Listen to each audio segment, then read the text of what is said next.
তিন নম্বর জাকাত। জাকাত বোঝেন তো? এই জোরে বলো, এই জাকাত বোঝেন না? একটু আওয়াজ দিয়ে জোরে বলো। এই ফুচকা চুপ কর, ওটা কি জাকাত? ডাগর গুলো বোঝে বোঝে বেটারা দেয় না, দু নম্বরই করে। এই জাকাত বোঝেন না? এবার আসো, আপনার জাকাত নেই, আপনার স্ত্রীর জাকাত আছে। হয় 7.5 ভরি সোনা অথবা 7.5 ভরি সোনার সমতুল্য, ওই সমতুল্য টাকা এক গচ্ছিত আছে, জাকাত দিতে হবে তো। হ্যাঁ, জাকাতটা কে দেবে? তার স্ত্রী দেবে না স্বামী দেবে? কে দেবে জাকাত? আরে জোরে বলো, এটা আওয়াজ দিয়ে জোরে বলো না রে ভাই। আমি তো প্রশ্ন করছি, আমার কথা কারো অসুবিধা লাগছে নাকি? একটু আওয়াজ দিয়ে জোরে বলো, কে দেবে জাকাতটা? হ্যাঁ, স্বামী। জোরে বলো। এই পিছনে ভাইদের খবর কি, কে দেবে? বইয়ের জাকাত কে দেবে? স্বামী। হয়নি, যার জাকাত তাকে দিতে হবে। আপনি বললেন হুজুর পাবে কোথা থেকে? পাবে কোত্থেকে?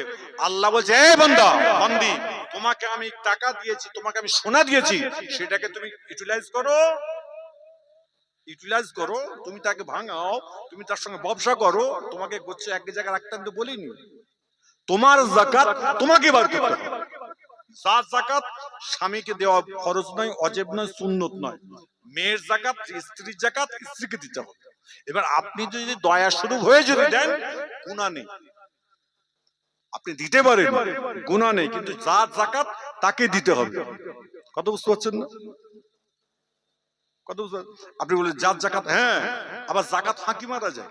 কেমন করে? 7.5 ভরি সোনা, ওই সমতুল্য টাকা গচ্ছিত আছে, এমন সব 365 দিন হলে, তবে 1 বছর হলে তবে তার জাকাত হয়। 364 দিনের মাথায় আপনার স্ত্রী যদি বলে, হে আমার প্রাণের স্বামী, আপনাকে আমি এই আমার গহনা গাটিগুলোকে আপনাকে মালিক করে দিলাম, 365 দিন না হওয়ার জন্য জাকাতটা কমপ্লিট হলো না, ফাঁকি মারল, জাকাত নেই। আবার 364 দিনের মাথায় স্বামী বলবে, এই স্ত্রী, তোমাকে আমি আমার টাকা বা সোনাগুলোকে আমি তোমাকে মালিক করে দিলাম, ব্যাস, আর জাকাত দিতে হবে। কিন্তু ওইভাবে করবেন না, গরিবের হক গুলোকে মেরে দেবেন না, গরিবের হক গুলো দেবেন। আল্লাহ বলছে, বান্দা আমি তোদের ঘরে জান্নাতি বলে কবুল করে নেব। আরেকবার জোরে বলেন না।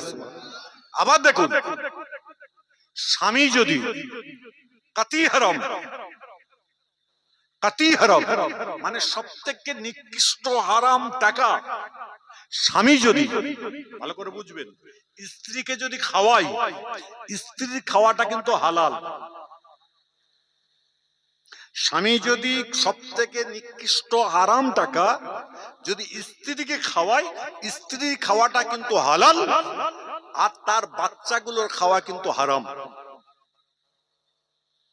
একই বাপের ঔরস, একই মায়ের পেটে ছিল, মেয়েটার জন্য খাওয়া হালাল আর ছেলেগুলো খাওয়া হারাম। দেখেছেন শরীয়ত কি?